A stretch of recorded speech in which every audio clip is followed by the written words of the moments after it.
Okay, I'm going to review this debate between, I think, Dr. Randal Rauser and Apostate Prophet. I think one's a prolific YouTuber, and the other one I think is a professional philosopher. I think he has some stuff published.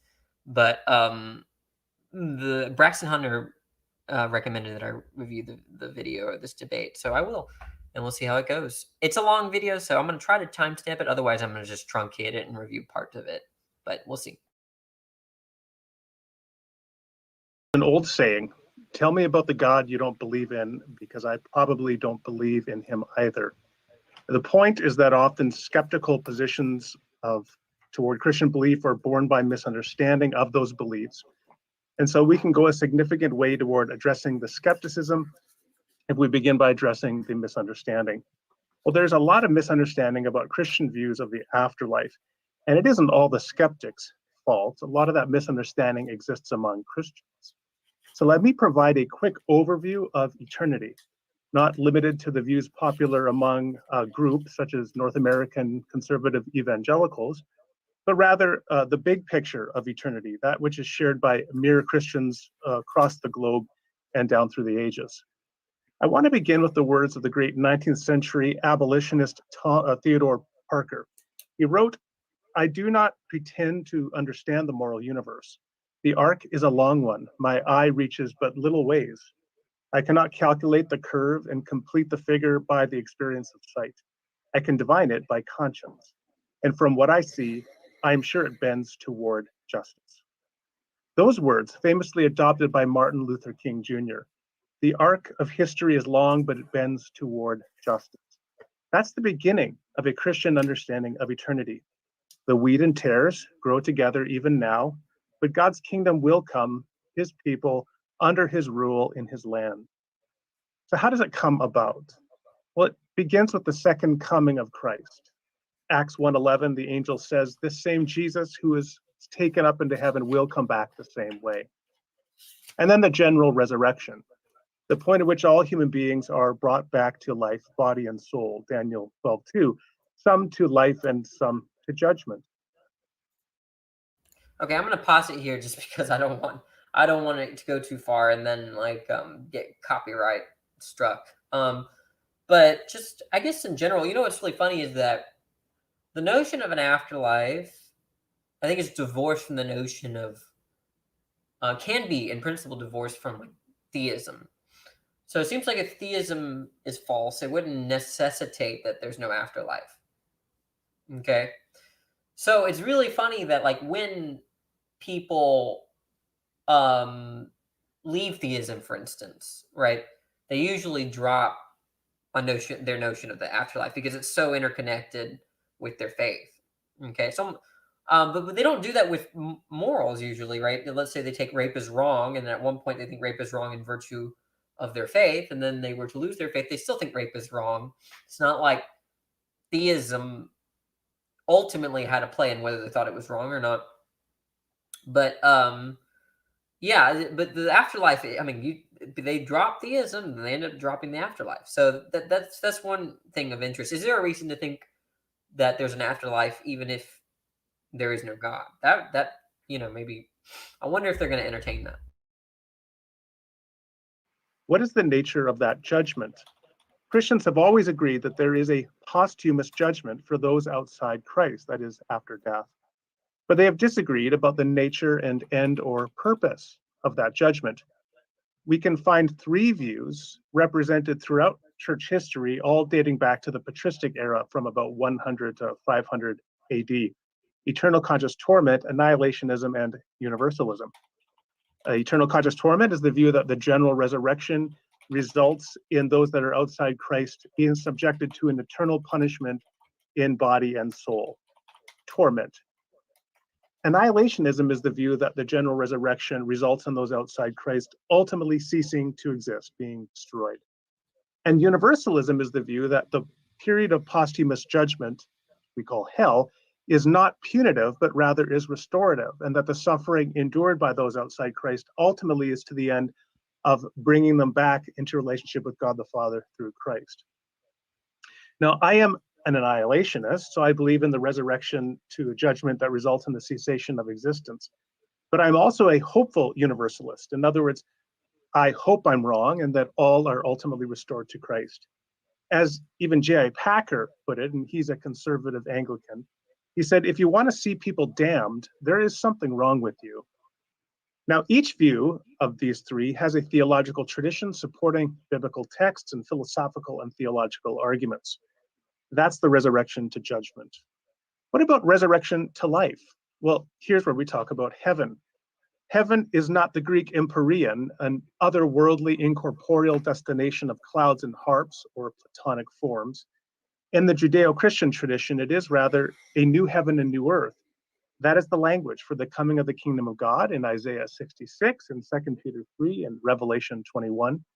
I wrote a book defending that understanding, and in fact, arguing that the new heavens and new earth should be understood to be the original heavens and earth that were created, being resurrected into eternal life, just as our physical bodies are resurrected into eternal life. And that comes from Romans 8:19-21, for example.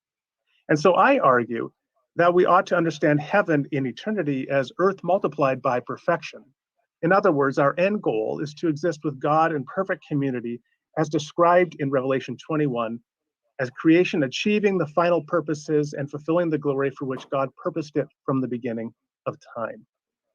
And finally, we get to the so what. What difference does this all make? To quote Maximus from Gladiator, what we do in life echoes in eternity. Your life now, the choices you make, they echo into eternity. Each one of us is invited now to get on the right side of history, to join God on mission in bringing about works of the kingdom. In the words of Micah 6:8, to do justice, love mercy, and walk humbly with our God. Because his kingdom will come on earth as it is in heaven. The arc of history is long, but it does bend toward justice. So that impression was.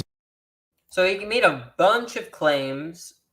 I would wonder what he would think. Like, to my previous comment, would he think that if Christianity is false, then there's no afterlife? Like, I just don't know if that follows, right? I wonder. I mean, you know, I maybe he would just say, maybe he could just be agnostic. Well, there might be an afterlife. There might not be an afterlife if Christianity is false. I mean, but I'd be very curious. I don't see how there could be necessitation. Like, I don't think there could be like some kind of strict deductive argument. But we'll see. I want to hear what Apostate prophets to say. Was amazing, but let's now turn it over to Apostate Prophet. You've got about 5 minutes to lay out what your view is and some of the issues that you've got with the Christian view of theology, or of the afterlife, and in particular with Randal's conception, or just whatever you want to say about it. And then we'll move to, as I said, informal dialogue, and then some Q&A. So here we go. Whenever you're ready. Sure. Thanks, Cameron. Thanks, Randal, for that. Thanks for agreeing to this, and thanks for the presentation. And thanks everyone for joining and listening and contributing to this discussion. First off, I want to say that I don't want to be here to. We agreed to have an informal discussion, and I find that very good for such a discussion, for the one that we are having right now. My intention is never to have a structured debate and to make sure that we dominate and defeat the other side, especially when it comes to the matter of God and afterlife. That is definitely not what I'm aiming for. I really just want to sit down here and try to understand each other, try to really figure out whether I'm wrong on something or not, or whether my opponent, I don't even want to say opponent, or whether the person that I'm speaking to is right or wrong on this matter.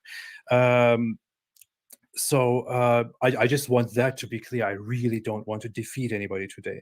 I want to spend a lot of time thinking about the afterlife, thinking about God, thinking about the possibility of life outside of this reality, of an origin or a creator of things, of an afterlife or annihilation, and so on. I've come to my conclusions over the years. I grew up as a Muslim. I grew up in a very religious Muslim family. I personally believed in a God. I, at some point, devoted myself to this God and to hoping for a good afterlife, hoping for justice in the hereafter, and so on and so forth. I abandoned that faith at some point. I went on to explore afterlife, to explore belief, faith, justice in different circles. I've come to the conclusion that it simply does not make sense to believe in that. And I am very much convinced of that. And I really just want to have... Okay, so he's saying it doesn't make sense to believe in it. You have to be very careful with your words, apostate prophet, because I don't think square triangles make sense, right? But I think that Bigfoot makes sense, right? I think I know it's like this big furry monkey creature that can walk outright and that lives in the snowy mountains, whatever, right? Like, you know, it makes sense. I just don't believe in Littlefoot, right? So whatever, what not Littlefoot, Bigfoot. That's for my land before time 90s kids. But like, so are you? I hope he clarifies. Does he think the afterlife is incoherent, or does he think that it's coherent, but it's like an evidential thing? Like you know, like it's it makes sense, but I just don't have evidence to suggest there's an afterlife. You have to. I think that really should be really outlined, and I doubt that it will be, but let's hope for it. Let's hope for the best. I really just want to clear that, really just want to discuss that with all honesty today. Now, there are some things that I have a problem with when it comes to the Christian belief, or in general, the Abrahamic belief, or the monotheistic belief of in a God and in the afterlife. That criticism is so long, I could not possibly pack this into 5 minutes, but I could address a few things before we start our honest discussion. So the traditional belief would be that we are in this world, in this life. We live through this life, which is a temporary life, a life that currently averages in the West to about 70 years or so. And after this life, depending on what we have done during this life, depending on our deeds or our belief, we will be judged and then brought into a new world. Now, whether you want to see that world as a separate world from this one, or as a world within this world, a new world, is pretty much irrelevant. But the view is that in the hereafter, you will be judged and placed accordingly based on how you lived your life in this temporary life. Now, different Christian beliefs and different religions have different interpretations on how that will go. Some will say this: your afterlife depends on whether you believed in a specific teaching or not. Some will say it will depend on your acts and your deeds and your sins. Others will say you will not go to hell, you will not be punished, you will be annihilated, and so on.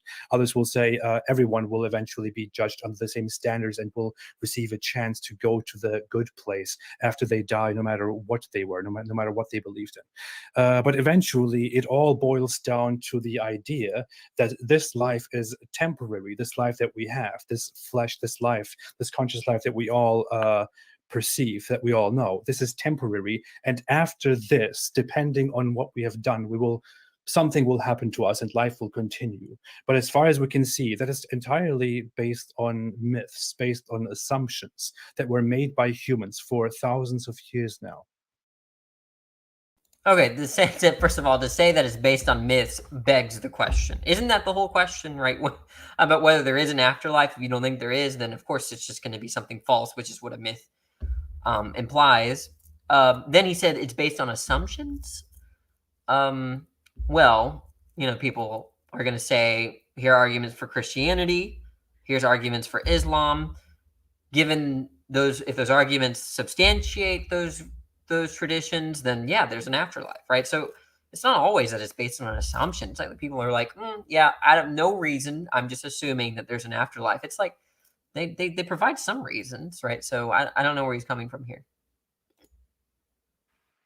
Always in the hopes that that soon the day will come where we all will be gathered, where we all will be judged, where we all will go to a place. But such an assumption has always been based on a lack of evidence, a lack of logic, a lack of reasoning, a lack of proper findings. It has always been only dependent on assumptions, on what we want to believe. We want to believe that we won't just die and disappear. No, life has to go on somehow. We have to somehow go somewhere. Or the people who have done grave injustices or who have done good things shouldn't just go unnoticed. No, they should be punished or rewarded in some afterlife, because we don't want to accept that people just get away with doing bad. Well, I mean, a lot of people believe in hell and they don't want hell, like, I mean, they might think of it as some kind of horrible necessity. So is that just wishful thinking? I mean, this seems, we'll see. He says there's no evidence for it, and then, hopefully they'll discuss about what that picture looks like. But so far, this is just kind of repeating the claim, but I just don't think, I want to hear more of an argument. I think the lack of evidence thing is the most kind of sympathy, the most sympathy I have for what his opening statement. Bad things, or don't get rewarded for being amazing people. But again, these are all just assumptions, and we can of course come to what I haven't really addressed. What my major problem with all of this is, the problem is that there is a grave injustice in the belief of an afterlife in and of itself. But I believe I have even come to 5 minutes right now, so I don't want to keep. Okay, if it's true, listen, if it's true that it's an injustice, right? Then look, you're presumably he's given an internal critique, right? He's given it, so he goes to Mr. Muslim, Mr. Christian. There's it's an injustice to have this sort of afterlife. Well, presumably it just follows that if God institutes it, it's just. So I don't really see it. Now, the Christian is going to have to see it as an unjust, and then he has a contradiction in his head, right? He believes that hell is unjust. He believes God is a just being, so, therefore there is a problem. But the Christian is just not going to see it as unjust. So in what sense are you giving? The internal critique completely falls apart if they don't think hell is unjust. And even then, it doesn't mean there's no afterlife. They just might drop the notion of hell and be, like Dr. Rauser said, a universalist. Might think that everyone is saved, despite their beliefs and desires or whatever, right? So, we'll see. Rambling about this. Stop your rambling. We can just freely discuss this. Yeah, let's get into some open dialogue. So let's turn over to Randal, because Apostate, you just went for a little while. So Randal, any comments, and then we'll just get the dialogue flowing. Sure. Well, yeah, there's a lot. So of course you didn't really unpack some of the injustice issues at the end. So I'll leave you to do that afterwards. A couple things you said. One is made a claim. Well, you said this is based on myths, assumptions.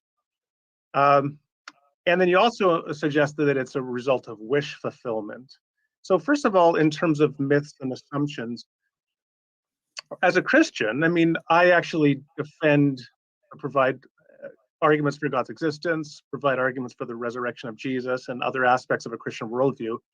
And this comes along as part of that package. So for example, central to my description of the afterlife was the concept of resurrection. But as Paul says in 1 Corinthians 15, the resurrection of Jesus is the first fruits of our future resurrection, or the resurrection of creation, if I'm right in understanding new heavens and new earth as the completion of this heaven and this earth. So in fact, that's where it all begins, evidentially, is you make an argument for the historical resurrection of Jesus, and that can be part of then a basis to extrapolate that, well, then these other teachings about that Jesus gave us, we have reason and warrant to accept them as well. So there's that aspect.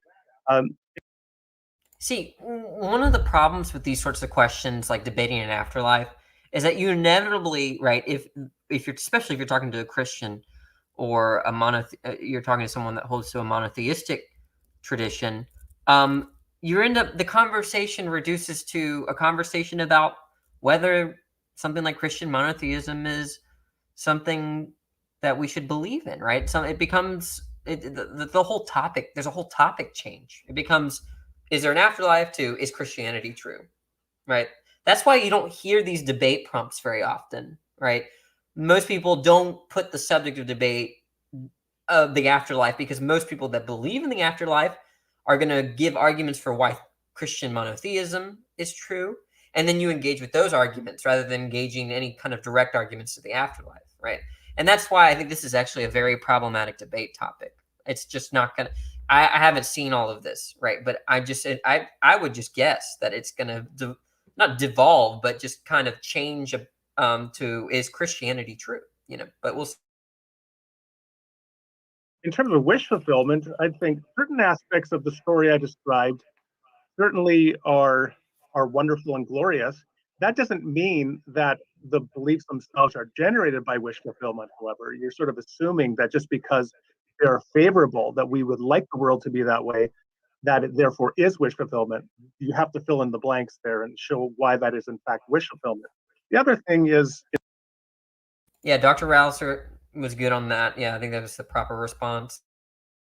In terms of wish fulfillment, judgment, resurrection of judgment, is not part of anyone's wish fulfillment, I suspect, right? So that asks something quite contrary to what we would all hope to be true. I said, I hope universalism is true. I don't at this point think it's true. So, I mean, right there's an example where it's not part of my wish fulfillment. So, I mean, those are some initial thoughts.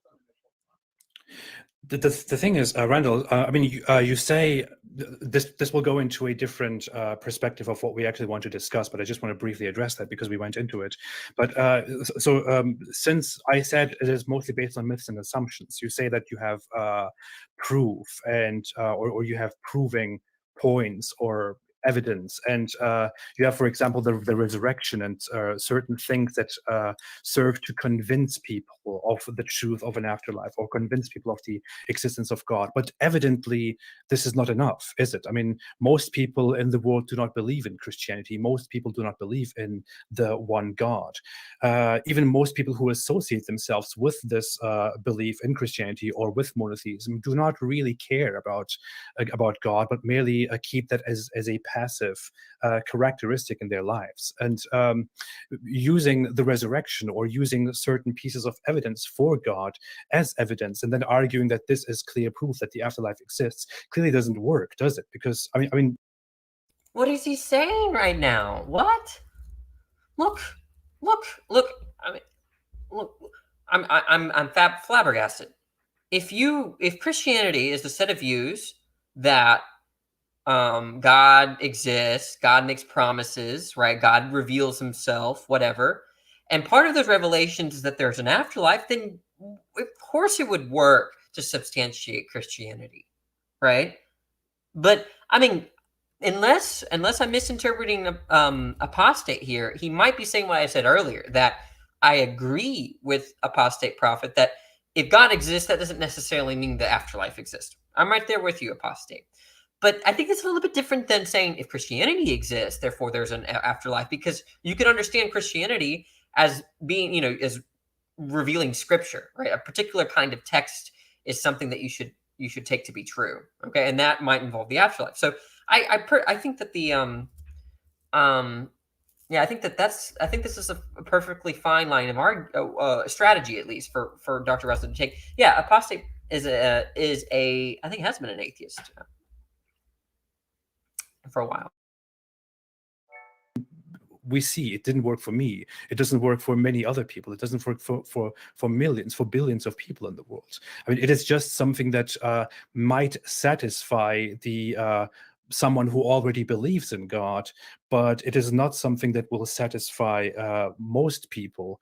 And we are speaking of most people when we are speaking of an afterlife where most people will be judged or, rewarded or punished. I think I really am missing his point here. I am so lost. Okay, but look, who cares what the argument? It might not satisfy anyone, right? Who cares? Okay, it doesn't satisfy the majority of the population. Therefore, what? What's the inference here? Maybe I'm not understanding them. I'm probably not understanding them. And what would be the point of that proof? It doesn't really serve any great purpose. Okay, first of all, I didn't use the word proof, although the word proof does have different definitions in different contexts. If you're in a civil court proceeding, proof is by a preponderance of the evidence. That's quite low. It's just more likely than not. If you're in a criminal proceeding, proof is beyond a reasonable doubt. And then there are such things as logical proofs, which are something that no rational person could deny, where the conclusion follows deductively from the premises. So, but I didn't use the word proof anyway. I just talked about, yeah, these are evidential grounds on which one can believe. Now, your rebuttal as well, those are not good grounds because not everybody accepts your view. But of course, you're cutting off the branch you're sitting on when you do that, because there are many more people who accept my views than accept your views. So if my arguments Of are course, bad for but that my reason, views are your not based arguments on- are a lot worse. I know, but my views are not based on, my views are not supposed to be universally accepted. Yours are. So it doesn't really matter whether mine are, Well, I don't universally convincing or not. Well, I thought that what you were appealing to here was an epistemic principle by which we identify good arguments. The principle being that a good argument should be one that persuades everybody who considers it, but that's clearly not the case. You see, Dr. Rauser had the same interpretation as I did, okay? But it looks like he doesn't mean that. So let's see. Let's hear it. I'm waiting for you. Case. No, I mean the issue is we can lengthily talk about what makes an argument good or what makes an argument bad. The issue is that your arguments are supposed to convince humanity. You know, all of us will be judged, as far as I understand, and all of us will have an. Is he not repeating himself? Let me finish talking. I just can't believe what I'm hearing. Afterlife, as far as I understand, according to the beliefs of Christianity and other religions. So your proof, which you want to present, by which people should then believe in an afterlife, should universally be convincing, but they are not. They don't even convince half humankind. They don't even. Who cares, right? Look, you want a good argument, don't you? And you just admitted, I thought, a minute or two ago, that a good argument, what establishes a good argument is not the number of people that would be convinced by it. People are convinced by, I'm not going to curse, people are convinced by horrible arguments every day, right? And, I mean, like, okay, calm down. It's probably okay. He'll probably elaborate. He'll elaborate. Convince a minority of humankind. They simply serve to convince few people who already believe in this religion. I mean, they don't really who serve cares? any purpose. Well, So there is no actual proof. They certainly would. They do actually at least convince a minority, clearly. But the thing is, you're imputing to me a particular claim that I've not defended, and that's the claim that for my arguments to be good, they should be universally persuasive. I've never made such a claim. And if you are suggesting that that is an implication of Christian belief, please explain on what basis you believe that universal compulsion in the acceptance of an argument should be something I'm committed to as a Christian. Okay, so we have a belief in an afterlife, and you do believe that everyone is subject to this transition from this temporary life to the afterlife, right? I mean, it's not just a matter of Christians; it's everyone, even the person in China, even somebody in North Korea, will be subject to this same process, right?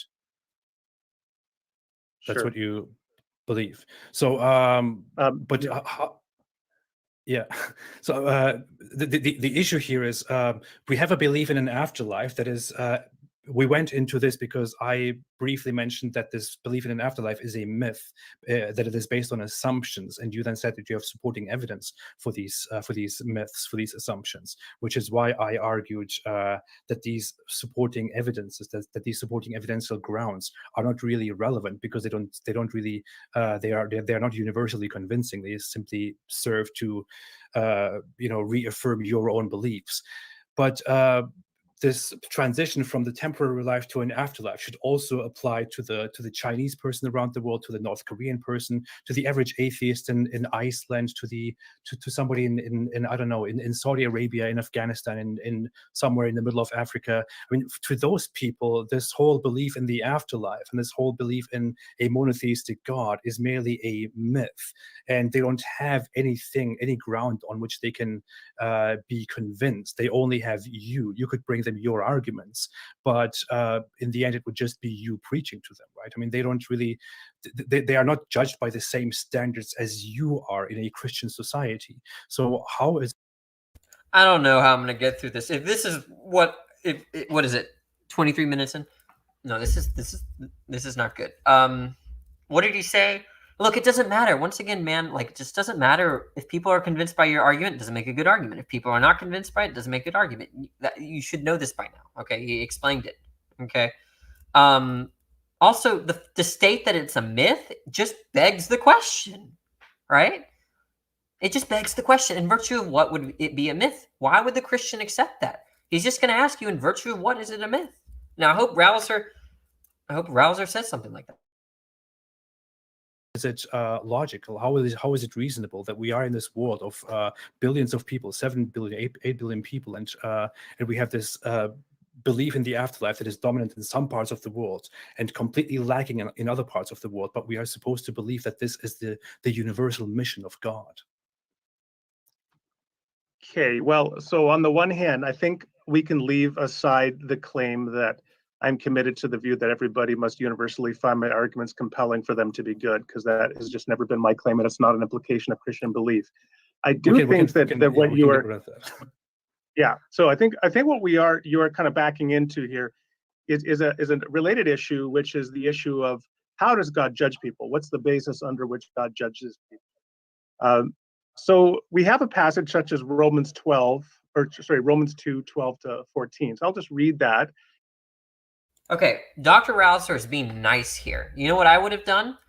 I would say, this is the way, if you wanted to win the debate, right? And I know this, they stipulated all this, like, you know, they tickled each other and said, this is a conversation, not a debate. I don't know. I don't understand that, right? But I would have just said, look, Mr. Apostate Prophet, you made the claim it's a myth.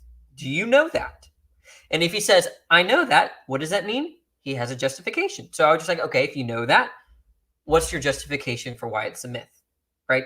And he can't go back to his little hole of it's unconvincing, right? I mean, Dr. Rauser did a good job of explaining that doesn't track anything epistemically. Okay, so what would he have said? What would he have said, right?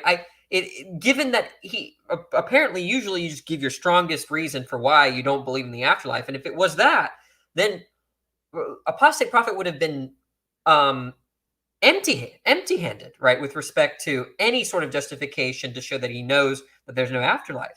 He would have looked like a fool. But Rauser is actually being nice, and instead of doing what this sort of thing, right, which I think he should have done, he's now operating on the basis of most people's concerns about the afterlife in Christianity, the notion of hell and judgment and justice, right? These sorts of things are a lot of people find very problematic in Christianity. Now he wants to address those concerns. Very nice guy. I would have not done that. I would have asked him, support your claim that it's a myth, and he would have not been able to do so. And then Apostate Prophet would have looked not very good.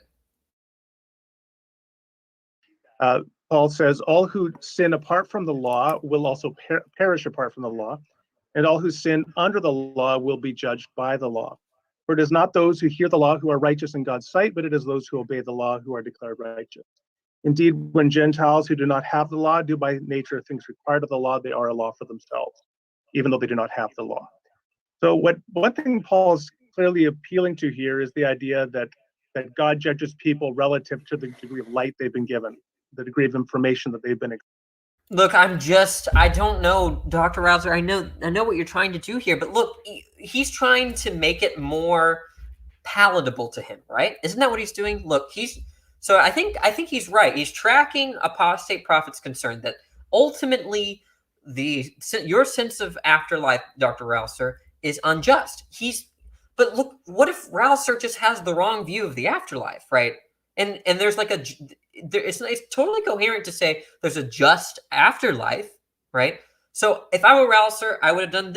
If we had to talk about something like this, I'm like, look, it could be that my interpretation of the text is such that the way the afterlife works is unjust. So then, okay, I would drop whatever property makes it unjust, and it wouldn't be therefore no afterlife. So then what would Apostate Prophet have in this case? What would he have, right? He would need, okay, anyway, we'll exposed to. Do they have some degree of general revelation for which they're held accountable? Do they have some degree of special revelation, some encounter with Scripture, the encounter with God's Holy Spirit, for which they're accountable? And those are the issues that God sorts out and that I don't need to sort out. So the issue as to how God judges every specific person, one thing we can know is that he always does it with maximal justice and fairness, because God desires that the maximal number of people should be saved and reconciled to him that possibly can be saved. That he's not going to.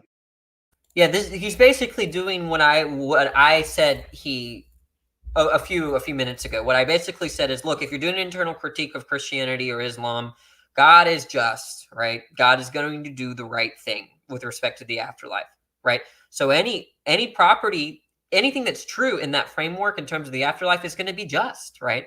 It's only a problem for the Christian, right?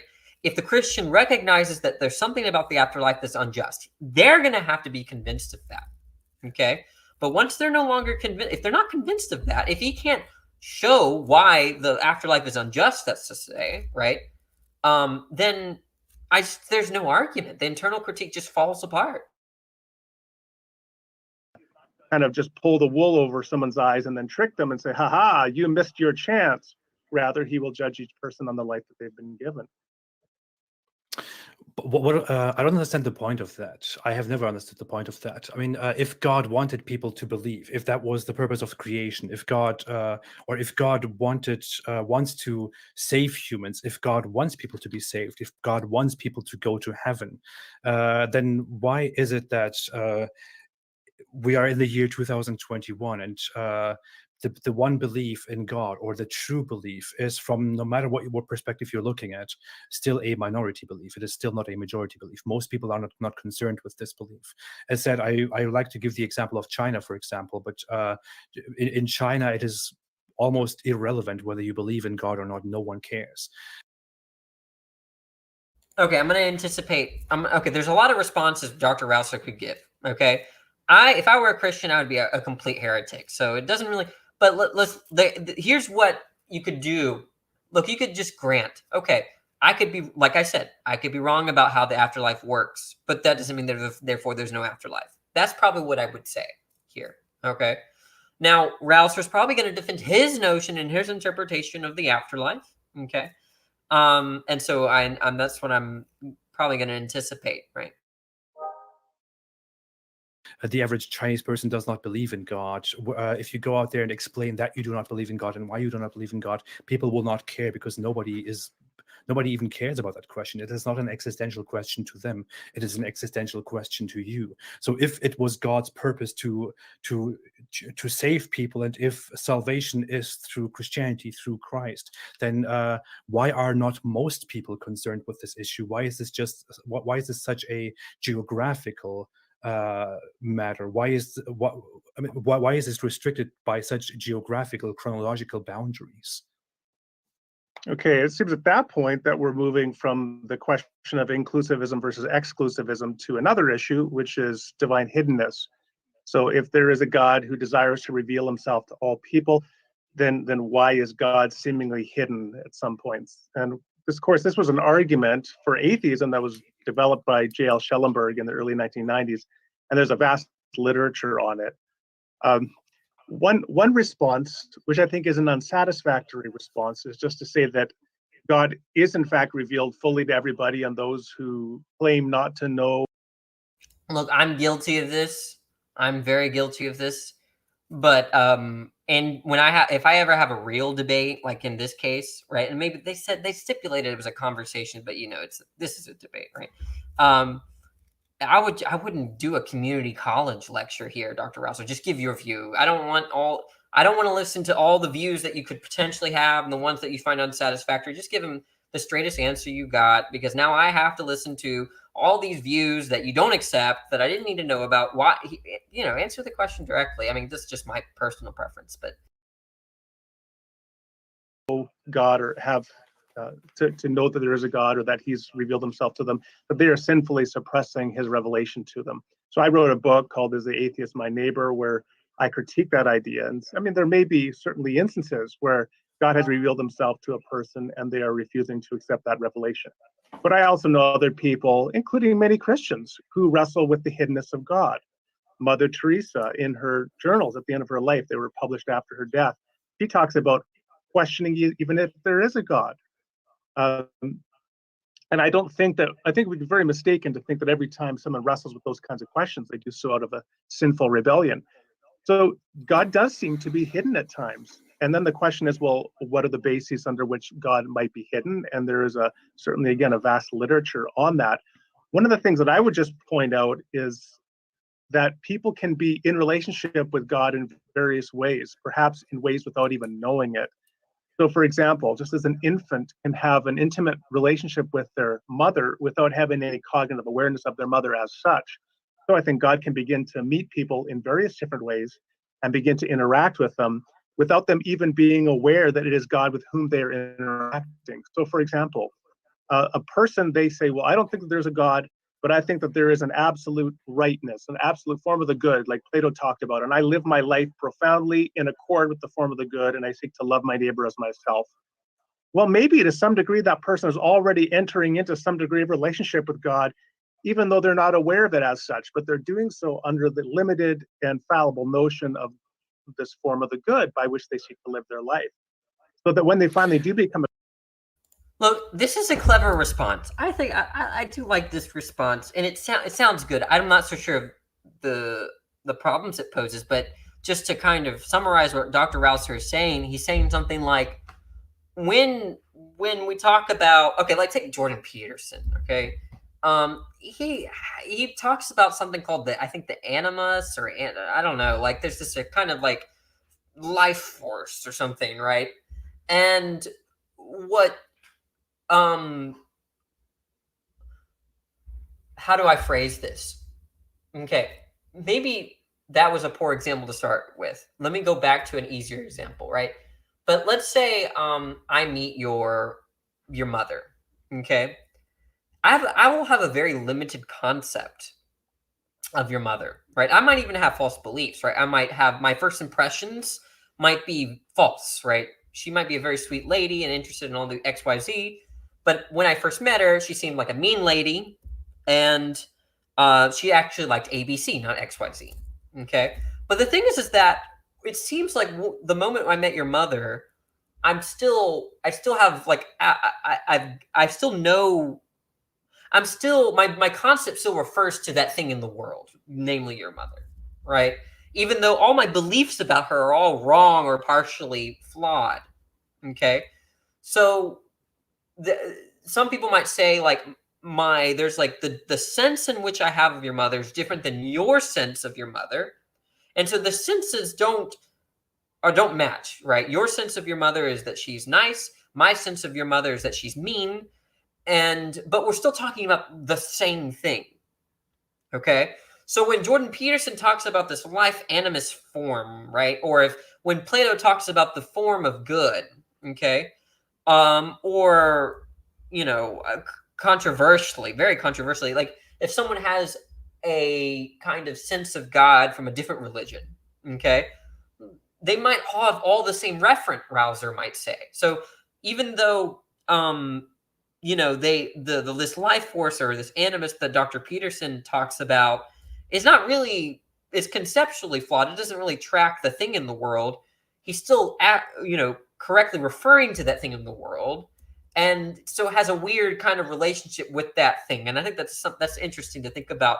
I think it might have problems, but it's something to work with. I think it'll be interesting. a Christian, they'll say, oh, this is the fulfillment of that which I was working toward.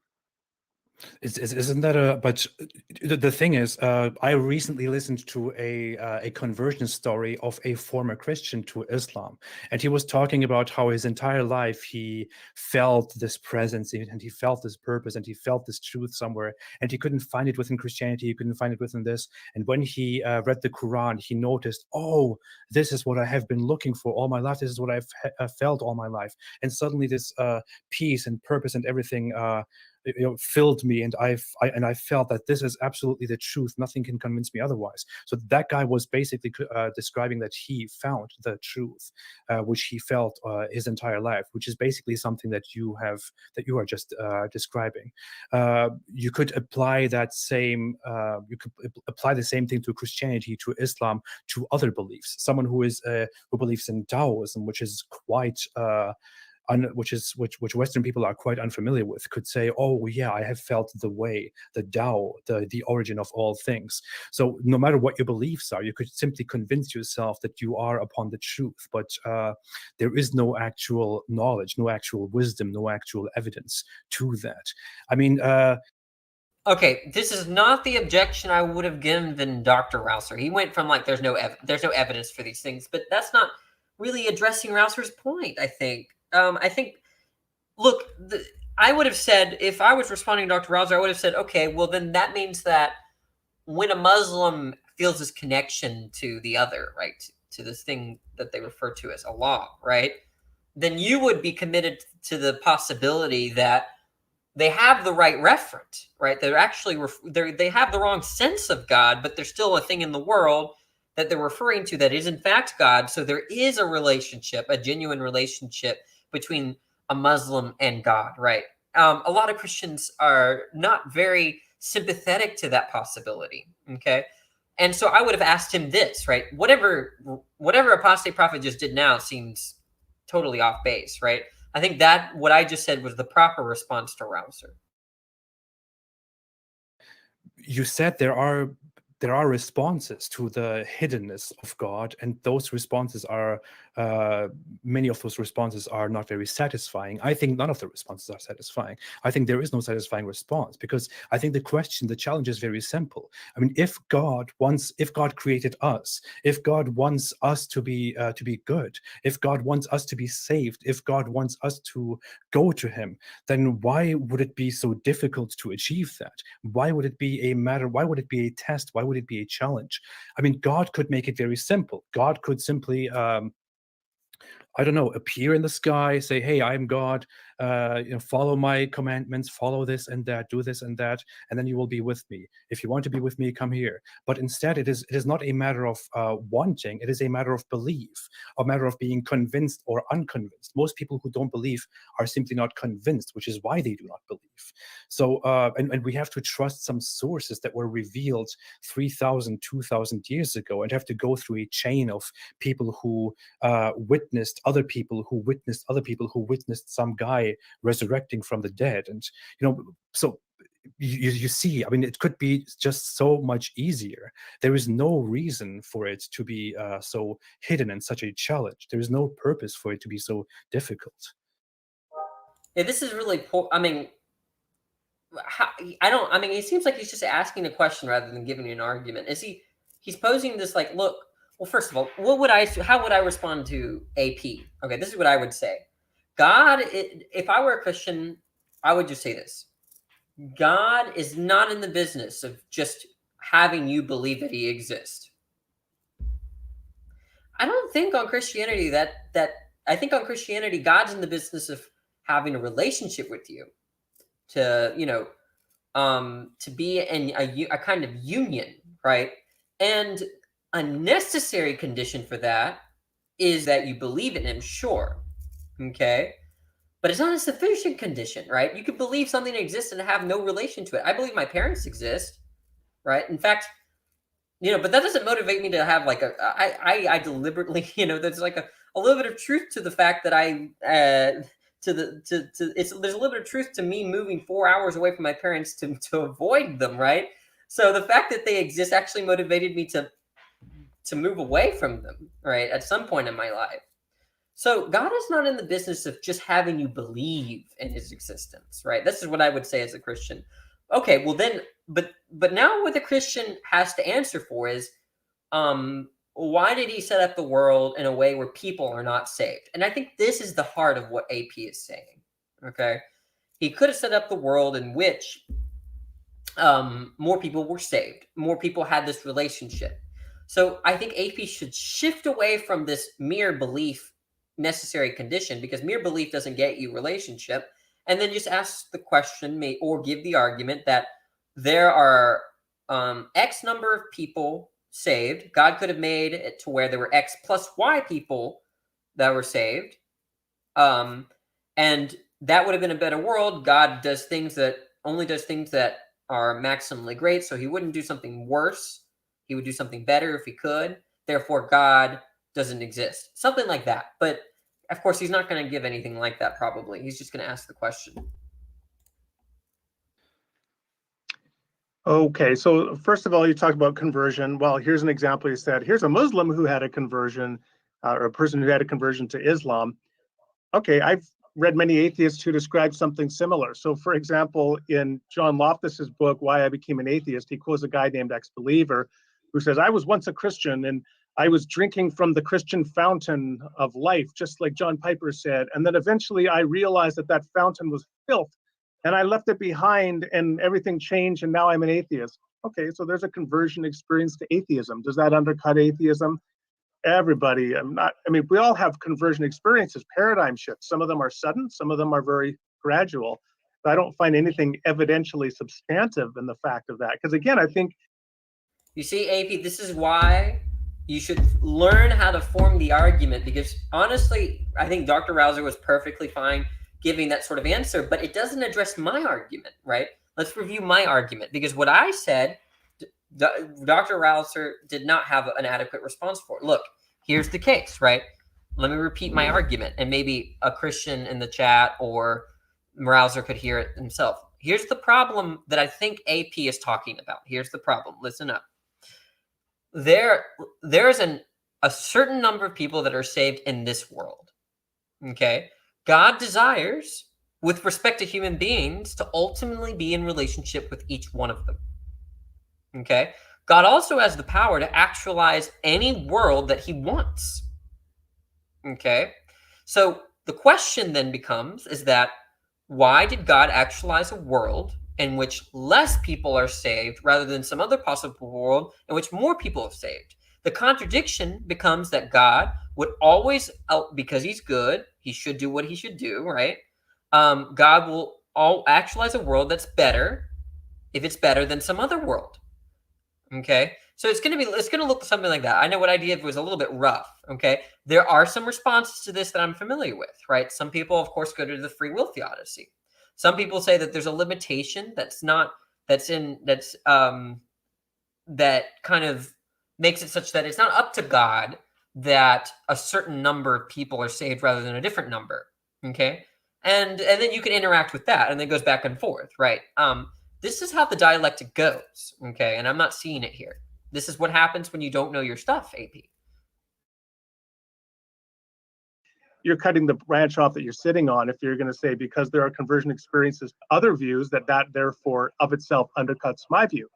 Because, of course, there are atheists that leave atheism and become Christians. So does that undercut atheism? No. So then it seems to me that you're sort of assuming the falsity of the view. So you assert that these are all myths, but you've provided no evidence, except you said, well, the evidence of disagreement. That's not of itself evidence. Now, in terms of hiddenness, divine hiddenness, you said you've looked at all the arguments. You've looked at Michael Ray's Gifford lectures, for example. So No, you haven't looked at them? Okay. I haven't there's said an I looked at all of example. them.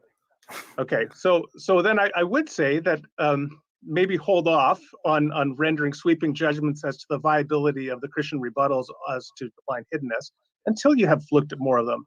I do think that Michael Ray's survey of responses in his Gifford lectures, which are available online as video format, are an excellent place for anyone to start. I gave a written rebuttal to J.L. Schellenberg on my website.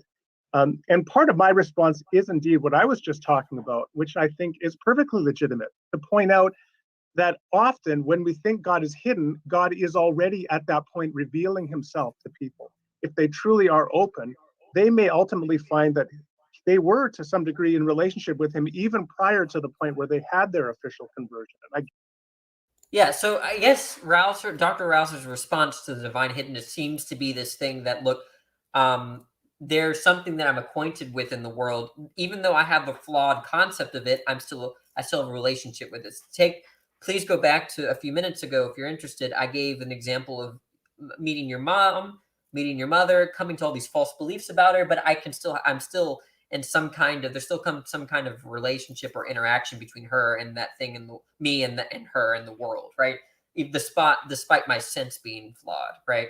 And it seems like it's just I think it's an interesting response. I like the response. It's something that it's philosophically interesting and something you could work with, potentially find flaws in, and have a back and forth. But I'm just not going to anticipate it.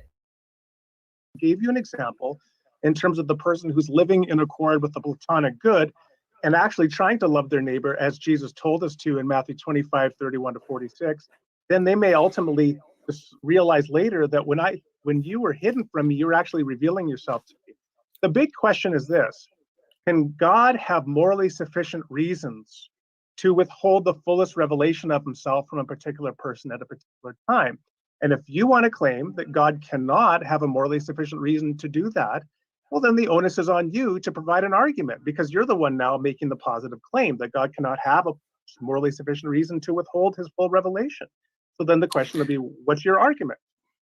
I think we have a big misunderstanding here. I am not saying that that cannot happen. I'm not saying that this is not true. I'm not saying I have absolute proof that God cannot connect to certain people. My entire point with the conversion to Islam was simply to raise some skepticism to your argument that God can establish a connection with people without revealing himself directly to them. Like, for example, when somebody says, I feel this deep, true, superior sense of goodness, or I feel this connection, and that might indeed be God revealing himself to them. That was your argument. And I'm just saying that it's easy for you to say if you believe that to be true, but everyone can say that. I mean, a Muslim can make the same argument, a Buddhist can make the same argument, a Taoist can make the same argument. People who don't believe in God, who believe in some different force, can make the same argument. It's not really an argument. It is just an assumption. It is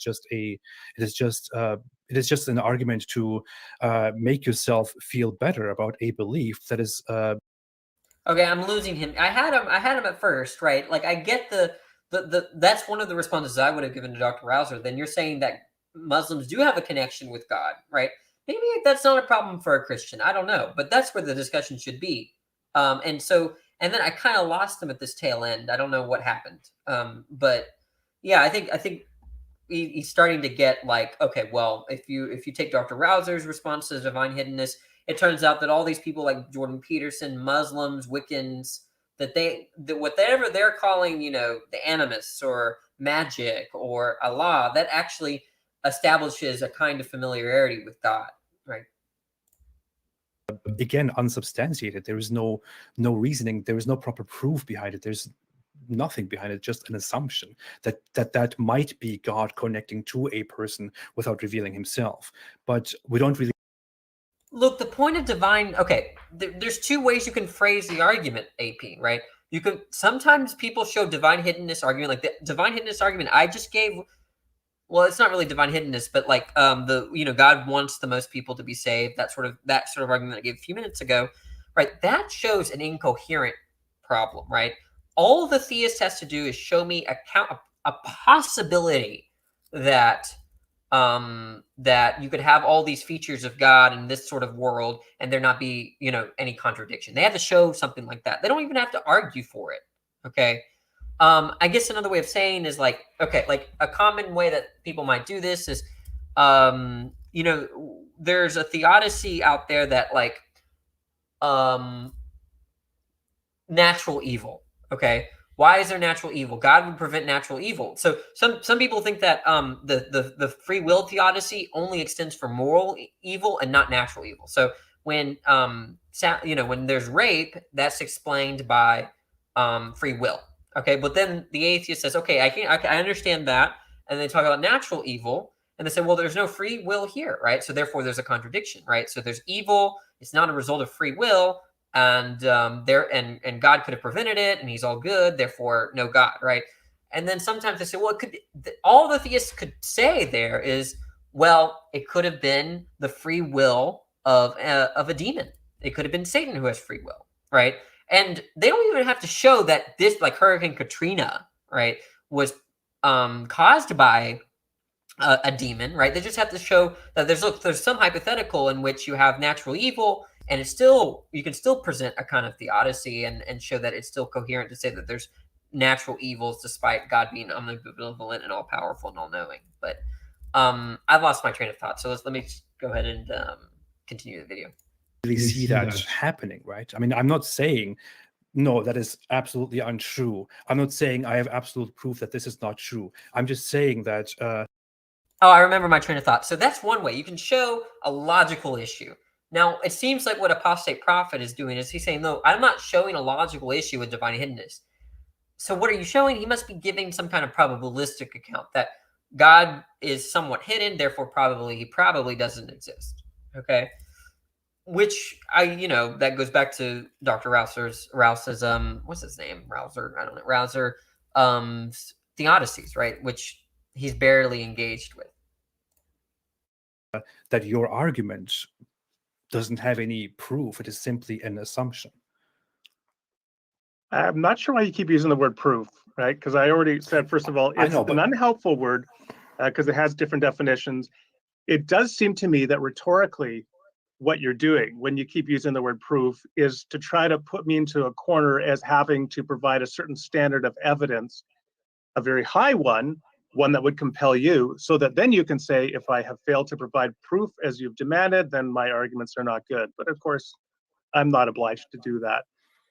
The goal here is not to persuade you, but the goal is to provide reasonable rebuttals to your claims. So you made claims about divine hiddenness, that all the arguments fail.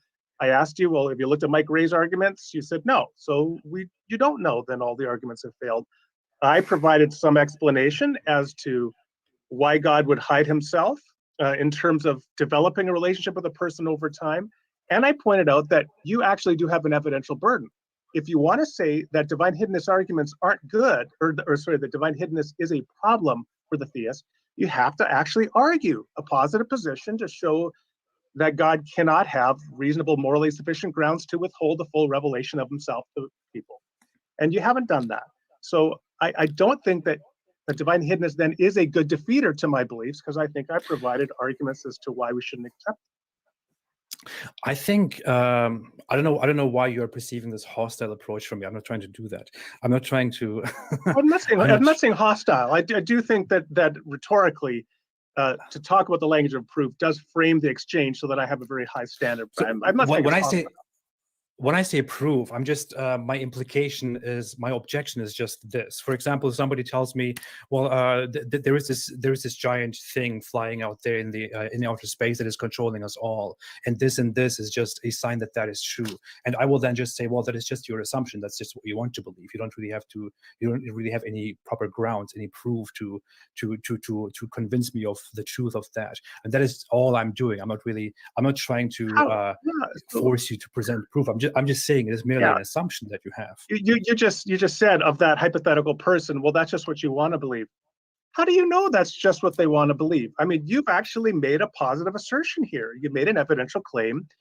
You only believe that because that's what you want to believe. But what's your basis for making that claim? Well, if you believe in something, if you want to argue for something to be true, then there should be a proper ground for you to argue that is true. There should be a foundation, a basis for that.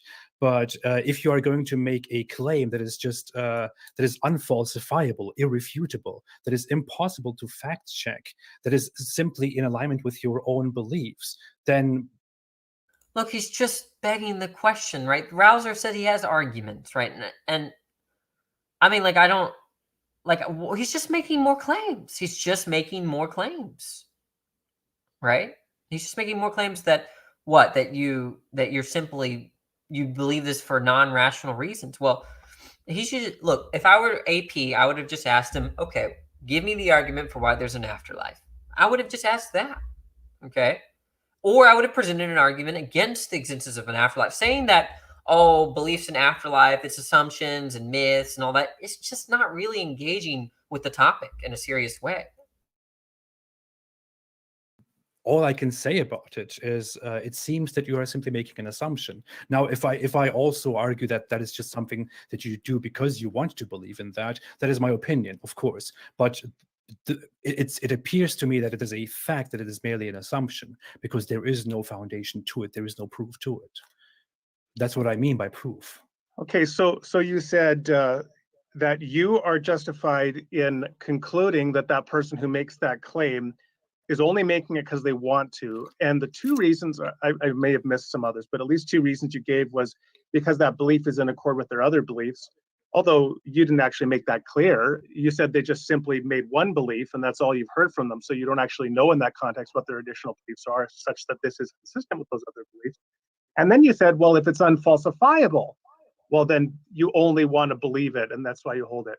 And I'm wondering, I'm wondering, you did reference unfalsifiability, and I'm thinking, why does the falsification, the ability to falsify a belief, or the inability to falsify belief, entail that you only hold it because you want to hold it? I mean, this seems to be a non sequitur. That's not what I'm arguing. What I'm arguing is that look, I don't really think AP was arguing. I don't know what he's arguing. I would, if I were Dr. Rauser, I'd be like, I really don't understand your argument, right?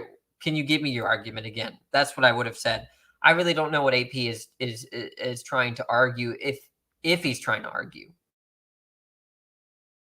It is a fact. So my assertion would be that your assertion, your argument, is only an assumption, and I would hold that to be a fact because you don't have a proper foundation or any proof for your argument. Apostate. But I would say it is merely my opinion that you believe that because you want to believe in that.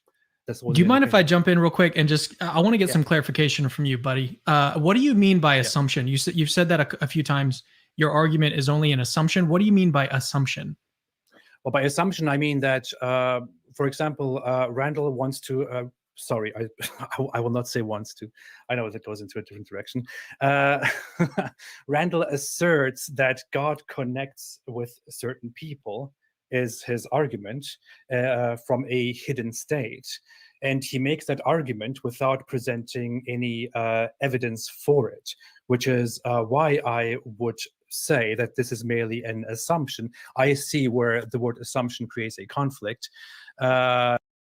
I think he's misunderstanding. He's saying, I think, look, AP, this is what Rauser is saying. He's saying that if you consider to be divine hiddenness to be a problem, don't think of it as a problem because it might be the case that people interact with God without them actually knowing it. Okay? Or that they may be using a sense of God that might be a little flawed, but nonetheless, it's a sense of God. Okay? So he's just saying, look, I wouldn't consider divine hiddenness a logic. You could be acquainted with God in some indirect way where you're not aware of what you're referring to when you have that sense of God, right? That's what's going on, AP, okay? I think you're a little confused here. Maybe I'm just misusing it. Sorry for that. But it sounds like what you're saying is when someone makes a claim and they don't have any evidence for that claim, or they don't provide any additional evidence other than the claim itself, then they're making an assumption. And so basically every claim has got to have something that is beneath it supporting it. Yeah. Every claim should be based on proper reasoning evidence. If there is a complete lack of that, if you are simply making, I'm glad we had to stipulate that, guys. What in the world? A claim without any evidence, then that would be, to me, an assumption. Yeah. Okay, so just a claim. Okay, I think that provides some clarity. Maybe I don't know. I would have just said, if I were Dr. Rauser or if I were Pertuzzi, I would have just asked him. I take assumption to be unjustified belief. Is that what you mean? Then I would have gotten a probable yes, because I don't think the problem here is that he's using the word assumption, right? I don't think that was the problem at all. That wasn't the problem. I don't know. I'm going to pass it back over to Randal. I'm just going to say this. I've got like 1,000 thoughts on the conversation so far, and I would love to jump in and join in, but I'm just going to let you guys go and continue the conversation. So hopefully, I just wanted to jump in and maybe provide a little bit of clarity. I think that's kind of what's happening, is that Apostate's just saying that, that's just something that you said that you didn't really back up or defend adequately. And so you've got to do that in order for it to be a good rebuttal to something else I said. Anyways, Randal, take it away. Yeah, I think at the beginning I did say, well, I mean, I'm a Christian and I've got all these other grounds to be a Christian. So I do have evidential grounds, reasons to believe there is a God, reasons to believe God raised Jesus from the dead, etc. And so that's all part of it. And then I said, heaven is the new heavens and new earth, eternity, posthumous judgment. That's all part of the package. So those are entailments of this broader commitment to Christian belief. So Yeah, I discussed this in the very beginning of the video. And AP said this didn't work. I think it works, right? In this, the methodology works. Look, I take Christianity to be a set of claims about how the world is, one of which involves an afterlife. So if I show that Christianity is true, I show there's an afterlife. That's a perfectly viable strategy. Okay. For some reason, AP about an hour ago, it's only been 43 minutes. I'm gonna have to stop in like soon. About an hour ago, I said that AP said this wasn't a good strategy or this wouldn't work. I have no idea why he thinks that. Don't say I don't have any evidence. You could say you may not like the evidence, or you say maybe you haven't looked at all the evidence I presented in my past work. But yeah, I presented evidence. Now, in terms of if you want to make specific claims, right? Like, well, why should we believe human beings have a spiritual essence called the soul? Well, then make a claim. If you want to make a claim, I think that hell is unjust. Well, then present an argument against the justice of hell. But I think if we're simply at the point of you expressing a general incredulity toward my beliefs and sort of sweeping aside the rebuttals I provide to divine hiddenness, sweeping aside the arguments that I've noted I have appealed to in the past for the truth of Christianity, well, then we're just sort of going to be stuck in neutral. So do you have actual arguments or grounds what I'm doing here is that of Christian claims of the afterlife? Well, the issue here is the topic of the afterlife. The afterlife is an established belief that that people who believe in the afterlife defend. I am somebody who firmly rejects that based on a lot of skepticism. I am not here to. I mean, you are you.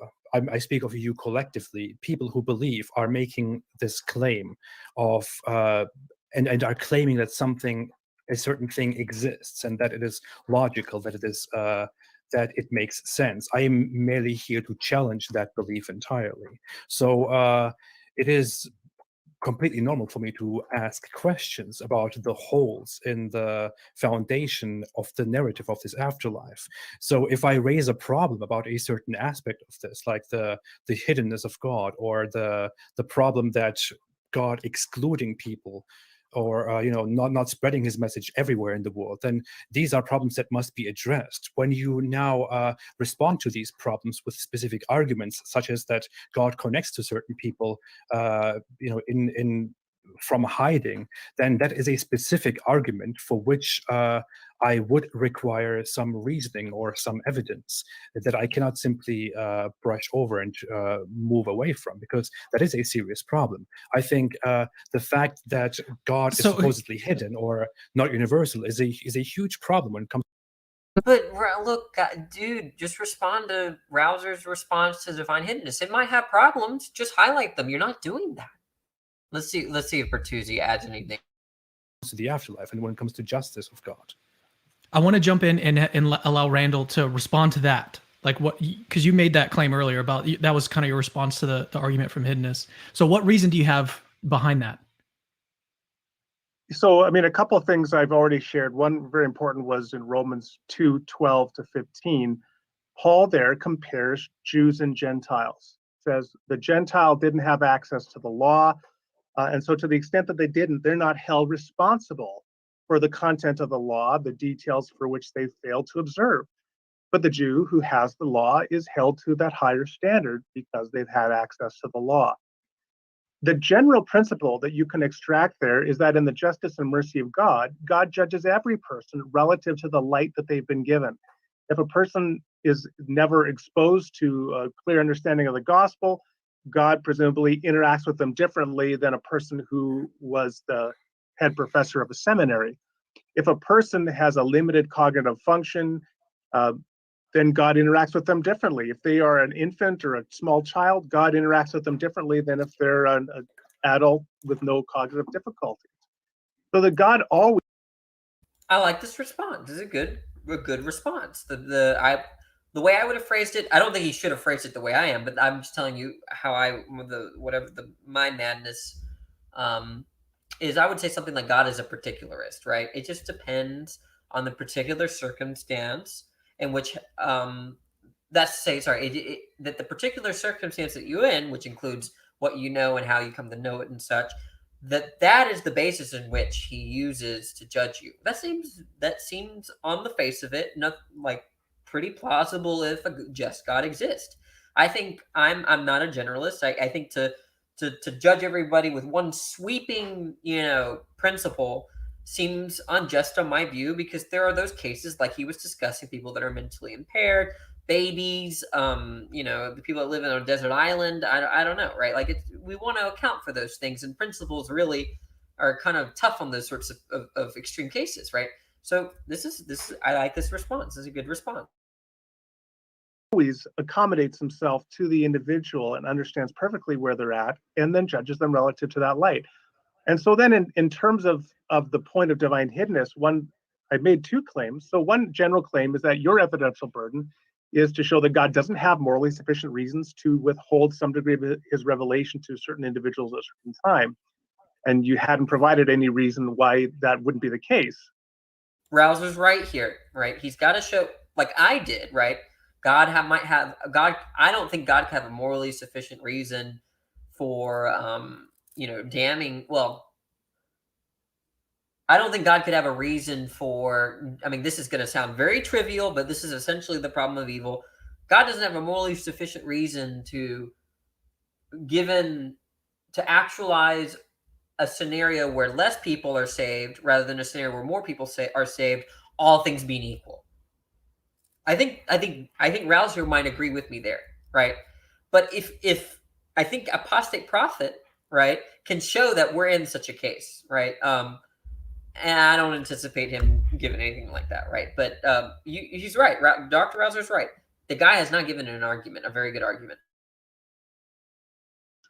The other thing that I pointed out is that we do have a model, and I gave the example of a mother and an infant, where the infant lacks cognitive awareness of the mother and yet can be in profound and intimate relationship with the mother. And then I extrapolated that, and I gave a specific example of a person who begins to live in accord with a moral law in their hearts, which they call the Platonic good because of their framework, and they do actually strive to love God or to love neighbor as themselves.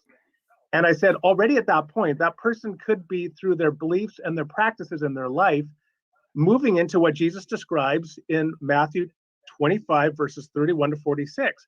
Because there he describes people who are saying, Lord, Lord, when did we do all these things? And he will say, as much as you did to the least of these, my brothers, you did it unto me. And so I think that comports well as a model with that. So one of the reasons God is hidden, you could say, well, he's already revealing himself to those people, but they just don't fully understand that yet. Seems to me those are all reasonable responses.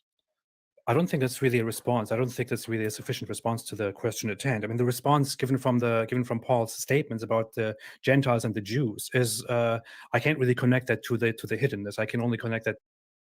What? That's so no. Look, Dr. Rauser there might be flaws in what he's saying, but this is good apologetics. This is something that an atheist has to think about and has to think carefully about. Just to say this is not a response is just so hand wavy. No, this.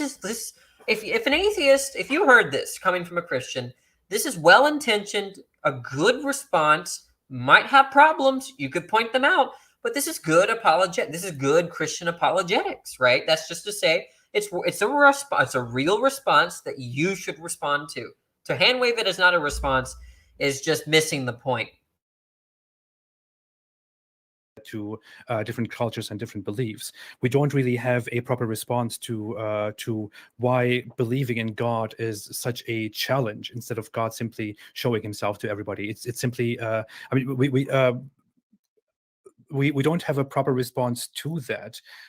We are again simply making certain claims, certain assumptions about that. Now, when you expect me to present a counterproof, when you expect me to present an argument or evidence that this whole concept of hiddenness is unfair, that makes God unfair, then I don't understand why I'm supposed to present evidence to that. What I'm simply doing is to. Okay, AP, I'm going to do it for you again. Try to track this. Okay, you say very, very, very simple. Okay, hiddenness problem. That's what AP say. Hiddenness problem. Rauser says hiddenness not problem. Hiddenness not problem. People know God, may not realize it. Okay? People interact with God, may not realize that it is the one true God that they're interacting with. Okay? So that's the first thing. Okay? Second issue, okay, has to do with Rauser and what was it? The people don't know God. That's hiddenness problem. Okay, so this is the second thing you should keep up with. So listen very carefully, AP. Okay, here's the second sort of argument you gave: hiddenness problem because people not know God. Okay, then Rauser says no problem because God judges based on knowledge. So if you don't know Jesus, God will judge you on the basis that you don't know Jesus. Okay? Are you tracking? Right? Like this is okay. Please let's hope this improves. I believe in you. I believe in you, AP. To ask questions about your positive beliefs and to challenge the consistencies of those beliefs. But we will be. How are my running in beliefs circles with this forever. inconsistent? You've raised consistency. How are my beliefs at all inconsistent? Well, let me ask you a question. Think about me. I was born into a Muslim family. I let go of that belief. I explored different beliefs. I looked into Christianity, concluded that that I don't believe in God, that God does not exist. I understand that you are not entirely comfortable in making assumptions about how God will judge things. But if I, for example, today died as somebody who firmly rejects the belief in God and the afterlife, what would possibly happen to me according to your beliefs? So there's several things here. I don't opine on where people are going to spend eternity. Here's one of the things that we want to keep in mind. Okay, so one of the underlying bases for the kind of skepticism I think you express is that God is going to be unjust in his judgment. So like Bertrand Russell famously saying, if it was shown that God does exist, what would you say? Oh, not enough evidence, God. The issue is, however, that when we talk about God, remember I talked at the beginning about, well, tell me about the God you don't believe in. The God I believe in is a God who's maximally just and merciful and good and wants the full number of people to be reconciled to him possible. There could be all sorts of people who have various obstacles in their life that keep them away from God. And some of them are non-culpable obstacles that those people experience. So for example, there was a woman, I was reading through some of the reports of people who had been sexually abused by Catholic priests in the Boston area. It was from the district attorney's report several years ago. And one of them was, she said, every time I hear the word Father, like Heavenly Father, I think of him, of this man that raped her. So you got to ask, in the case of a person like that, what sort of obstacles does she have to relate to God? I can't imagine. I can't imagine what that would do. If the clergy that you respected and looked up to and loved and so on abused you in that way, then what would that do to your relationship? What I do know is this, that whether in this life or in the next, God will meet every person in such a way that they can fully understand who he is and they can make a decision informed. And if they are truly unable to make a decision now, then there is a tradition in Christian theology that talks about a second chance, where they fully have an opportunity to understand. So I can't psychologize you, and I'm not about to. I don't know all of your story, and I don't know what issues you may have. What I do know is that God is fully just and merciful. Well, but what I see here, Randal, I'm very sorry.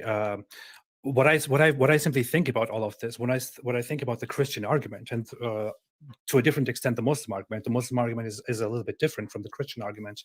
But what I see with the Christian argument is that it is entirely insufficient. It is simply not satisfying.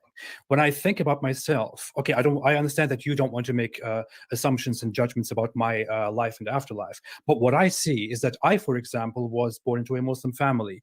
I grew up really questioning and thinking about thinking about belief, about God and all that. I explored, I truly wanted to believe that there is some great justice in the world, that there is some creator that I will return to, that I will be judged in this and that. But I ended up being entirely unconvinced with the idea of God.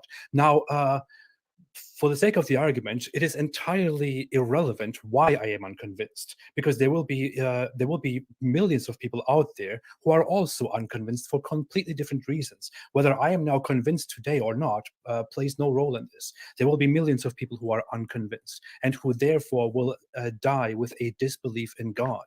Now, when those people die with a disbelief in God, the Christian belief is usually that those people will die as disbelievers, especially if they were confronted with the Christian belief and rejected the Christian belief and disbelieved in the Christian belief. They will die as non-Christians, as disbelievers, as people who rejected Christ.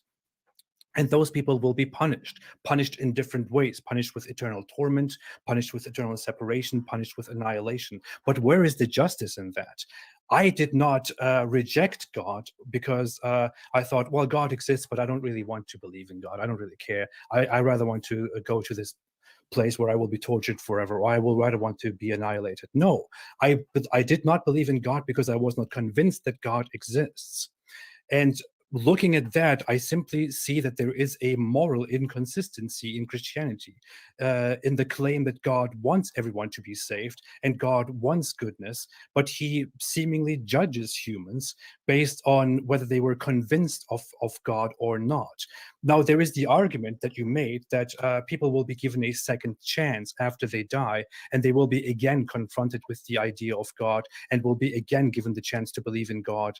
But if that is so, then what is the point of this temporary life? If that is so, what is the point of death? If that is so, what is the point of any of that? God could have simply just revealed himself from the very beginning. If people see in this second chance that God does indeed exist, then nobody will willingly want to go to hell. Nobody will willingly want to be punished. Everybody will acknowledge, oh, so you do exist. Okay, I believe in you. If belief is enough, then everybody will be believed. Everybody will believe in the second chance anyway. What is the point of any of this? There is no justice, no reasoning to this. I don't understand. Well, you got to get Christian beliefs right to begin with. You keep describing it simply as a matter of belief, as it's cognitive assent.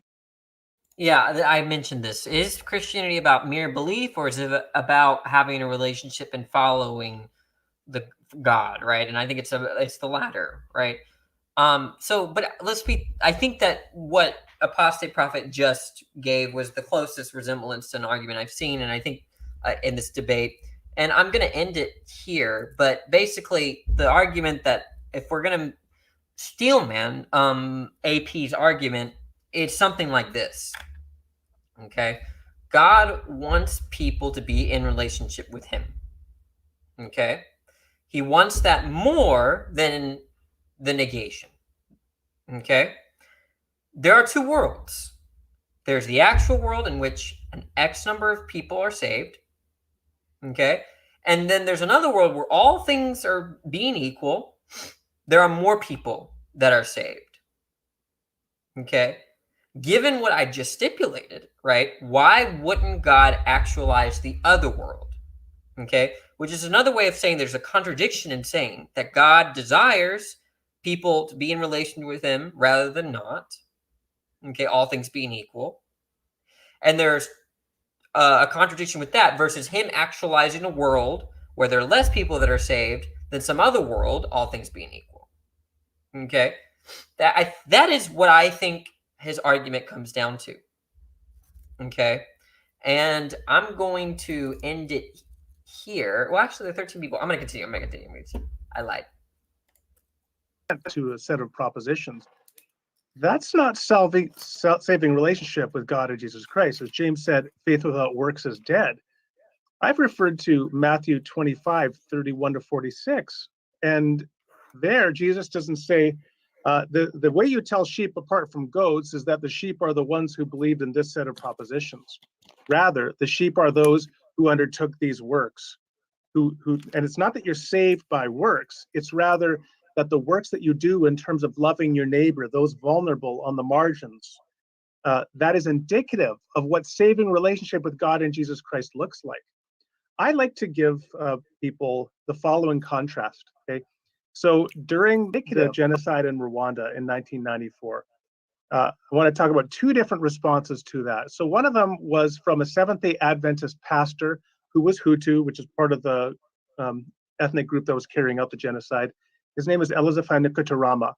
And he was actually called to the Muganero complex where some of his Tutsi congregants were hiding. They were asking him for help.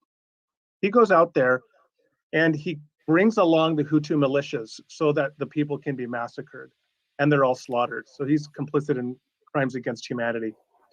On the other hand, you have Mabaye Diagne, who was a Muslim, and he was working with United Nations peacekeeping forces in Rwanda at the same time. Every day, he defied the orders of Romeo Dallaire, who was head of the UN peacekeeping forces, to stay within the compound, and he went out without a weapon and driving his Jeep, filled his Jeep up with Tutsis, and then bargained across Hutu checkpoints with cigarettes and jokes in order to get them back into what was called Hotel Rwanda and to save lives. After about 3 weeks, he was blown up in shrapnel. And I say to people, and I say to Christians, if you have the choice to go before the throne of God with the life and legacy of Nikutarama, the Christian who was complicit in genocide, or you have the opportunity to go before the throne of God as Mabaye Diagne, the Muslim who loved his neighbor as himself, which do you choose? If those are your only options, which do you choose? And what I'm doing there is I'm contrasting what you can call orthodoxy, getting all the right beliefs, or orthopraxy, living rightly. And I've never had anybody say that they would choose to be the Orthodox guy who was complicit in genocide. What this says to me is it doesn't say that you're saved by works. What it says to me is the heart of Christian belief is not checking a bunch of doctrinal boxes. It's living as Jesus calls us to live. Those are his disciples. So if you want to begin by talking about the justice of the Christian account of reality, you have to begin by getting it right. It's not simply mental assent to some arbitrary set of doctrines. It's being in right relationship with God through Jesus, which is expressed through acts of love for one's neighbor. This is a minority belief, however, right? I mean, it is a very Christian teaching that even people who have done a lot of sins, misdeeds, will be saved because they believed in Jesus and prayed to him.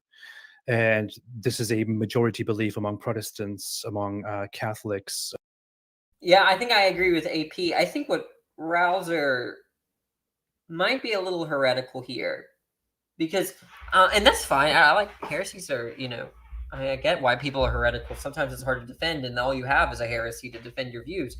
But I like Rauser's response here. It just doesn't seem orthodox at all. It seems heretical. That it almost suggests that the Muslim that he was talking about in this case would be saved and the Christian wouldn't be, which by definition, if we understand Christians as believing that Jesus died for them and that they are sinners and, that it's not their works that saved them, that person wouldn't be saved, but the person that read their Quran every day and prayed 23 times a day and, practice Ramadan or whatever, that person would be saved in virtue of being right with the good, being in conformity with his notion or his sense of good, which is given to him by God. It just doesn't, maybe that he's not saying that, but that does seem really heretical. It's a nice story, though. Among Orthodox added with deeds, but the idea seemingly that people could be saved without belief simply based on their actions is a minority belief, if that's what you are implying. I've not said they're saved by their actions. I did say inclusivism is a position that has existed throughout the history of the church. The Catholic Church has endorsed inclusivism explicitly since Vatican II. They've actually referred to what they call anonymous Christians, which are people in various other cultural and religious contexts, many of which have never heard of Christianity, but nonetheless may find themselves to be in a salvific relationship with God and Jesus Christ, and they never even knew it. I don't understand how that relates to my question, however. I don't understand how that relates to my argument, because we're giving very extreme examples of people who have done very horrible things or very good things despite their beliefs. But my entire point was about me, for example, or an average person who dies without believing in the truth, who just lives his life, does whatever he wants, and just dies as a regular person, and then is judged in the afterlife and is seemingly judged based on their belief. I mean, if we're thinking about me, are you arguing that I could just live my life as I wish without ever caring about Christianity as I am now, and I could simply go to heaven in the afterlife?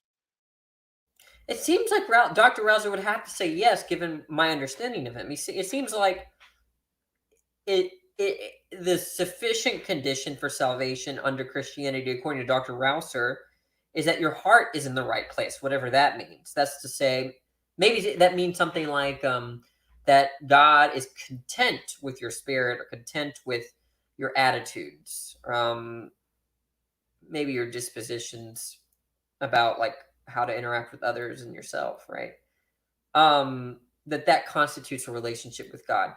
I would be very surprised. I would be very confused if Dr. Rauser says, yes, you could be saved despite your fierce rejection of Christianity. But what I actually anticipate is that he's not going to answer. And I think that would be kind of disingenuous to the question that AP is giving him. Is that a possibility in your in your theological perspective?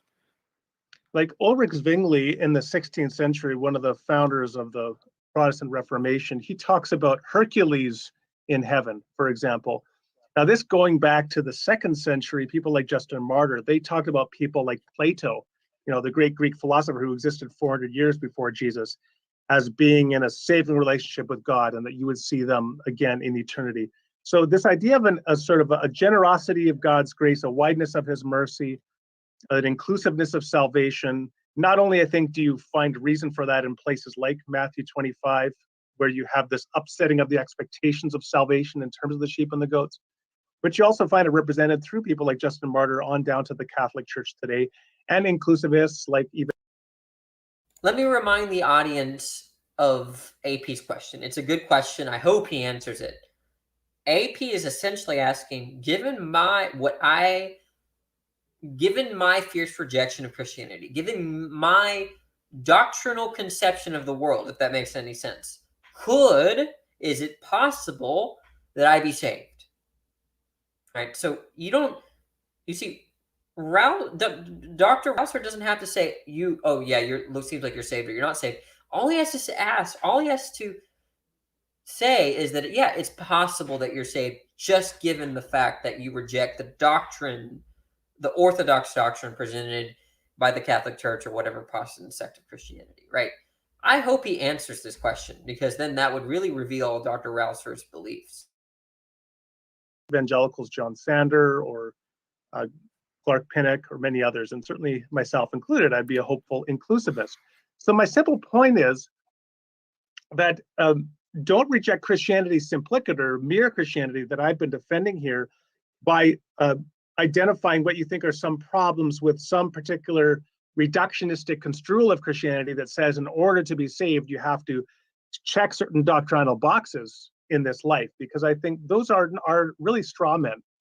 What you want to do is you want to go for the broader sweep of the Christian tradition, and that's what I presented here. Who then would be not... It just didn't seem like he was, and he should have answered this question very directly. And I don't feel like he did. He just said basically don't accept exclusivism or whatever. He said accept inclusivism.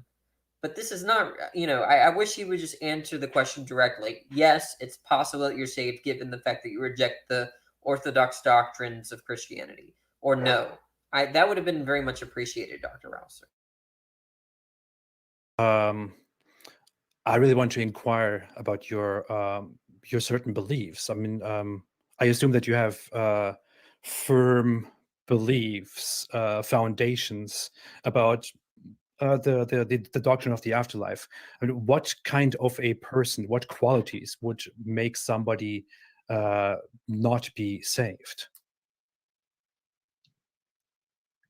Well, that's something every Christian has to ask themselves. I think one of the issues that concerns me sometimes in these discussions is when Christians talk about the doctrine of hell, they're thinking in their minds about all those people outside of our church or outside of the church. And of course, as I said with the sheep and the goats, Jesus actually marginalizes that kind of conviction and certainty.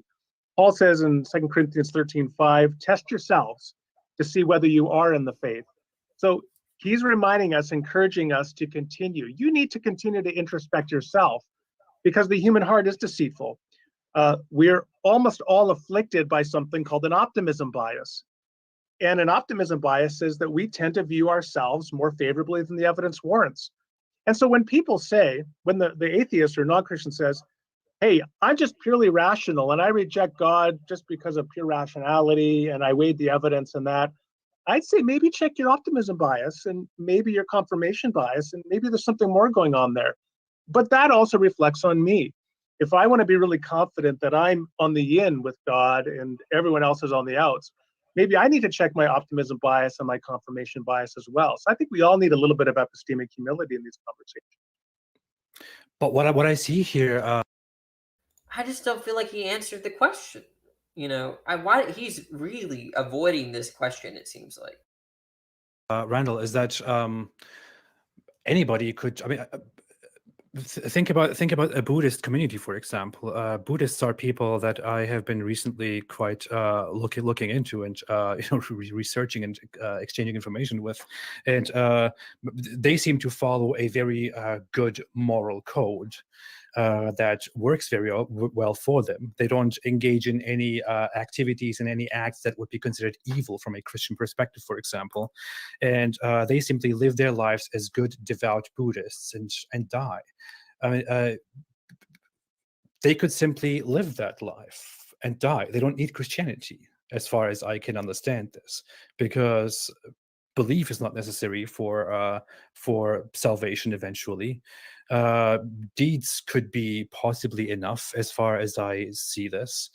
I mean, I don't understand where we are standing on what the afterlife actually is for, what purpose it serves. I could live my entire life as a Buddhist in a Buddhist community in Nepal or in Tibet or wherever it is, and died. I would be just fine.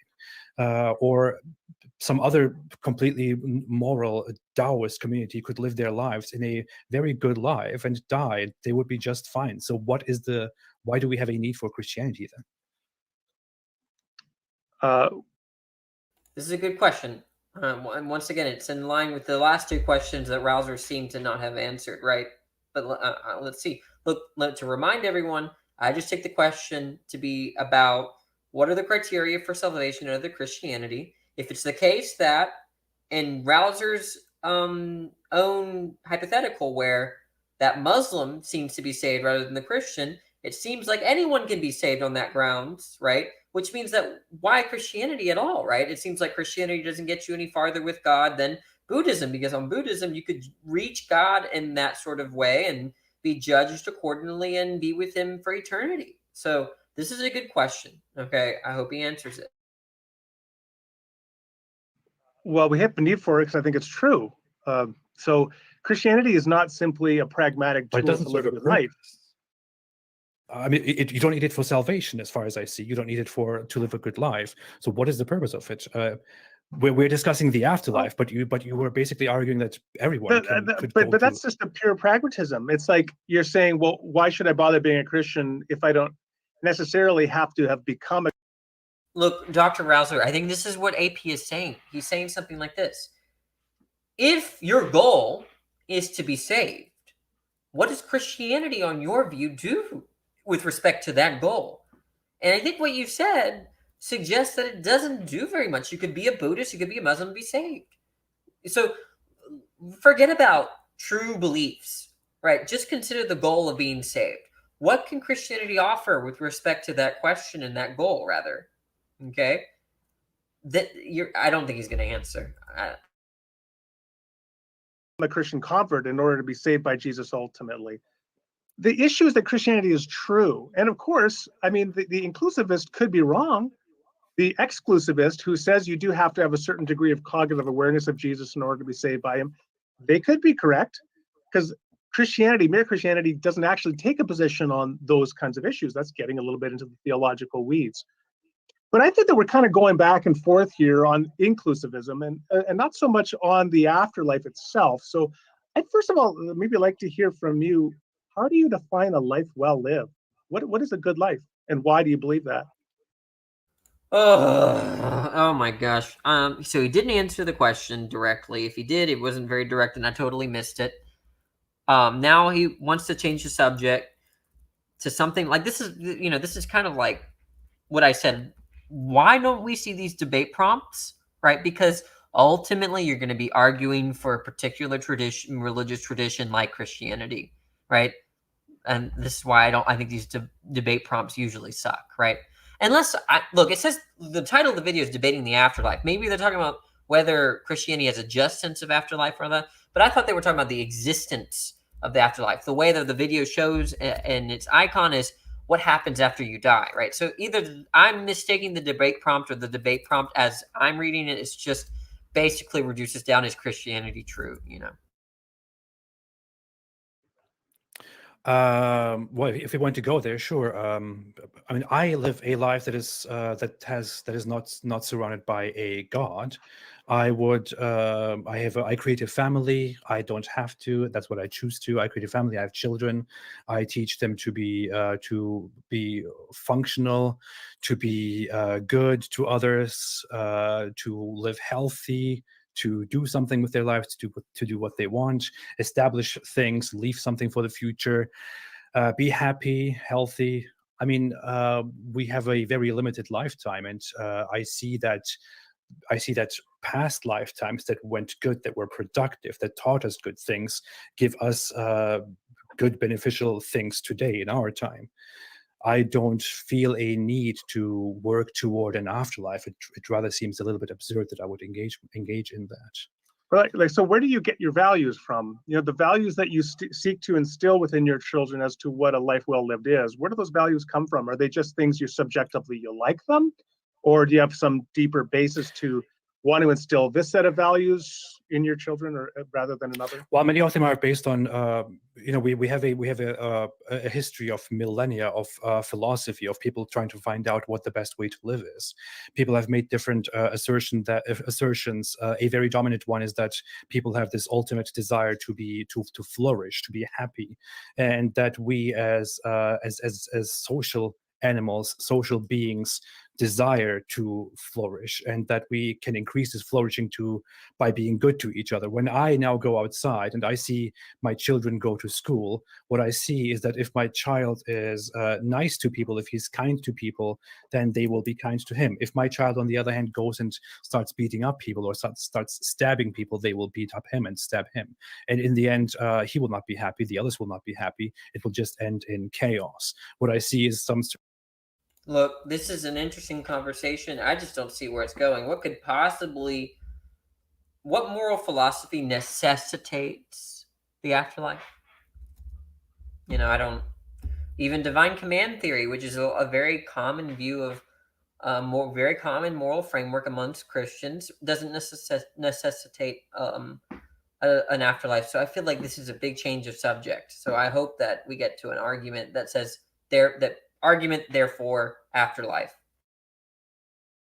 A sense of functionalism and utilitarianism. If we are good to each other, if we help each other and maximize utility, then we will eventually all be a little bit happier. And we find different ways to maximize utility and to decrease harm. Okay, so in your view, a life well lived is simply a life that has maximized happiness for the individual, and a society that is a good society is simply a society that has maximized happiness for the society? I wouldn't say happiness. I think happiness is a word that is not really well defined in English. But you were using that word, so I was wondering. Yeah, I know. Would you put something else in then? Eudaimonia in the Greek philosophy, for example, hits it much better. Human flourishing.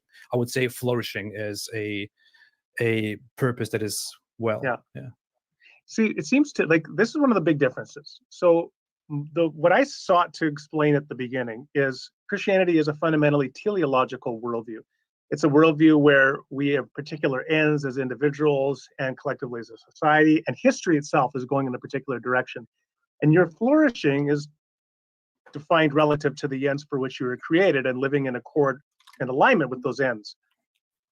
In terms of eudaimonia, invoking a concept like that, what is the teleological framework by which you are defining flourishing beyond simply a sort of lowbrow appeal to pleasure or happiness?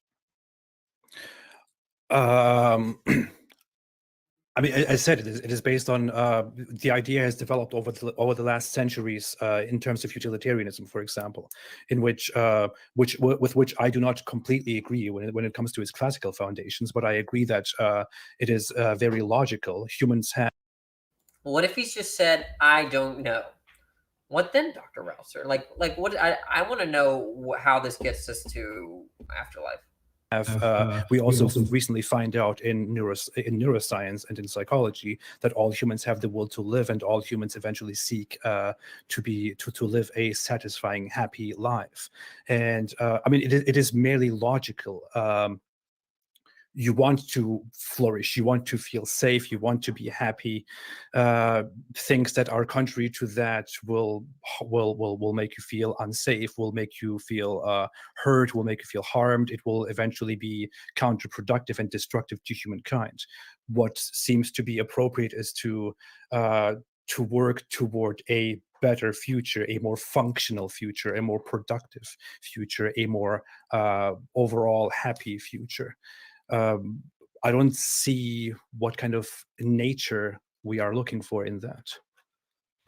So I don't want to get you off of your train of thought here, Randal, but I did just want to say really quickly, we're about 15 minutes away from switching to Q&A. So just keep that in mind as we go through the next 15-minute section that we are going to be transitioning at some point to Q&A. So. No, I don't want. I mean, I'm done reviewing the debate. I think I basically got what I wanted from it. I hope y'all did too. I don't know. I feel like Apostate Prophet is. I don't know. Probably doesn't engage with sophisticated, Christian apologists or Christian philosophers. It seems evident. I like Rauser had to give interesting answers. It's certain, but I think there might be problems with them. But it seems like a good person to talk to, at least in this format. But we're just gonna leave it at that. I think that's fine the way I've reviewed it. But y'all have a pleasant night. I will see you all later.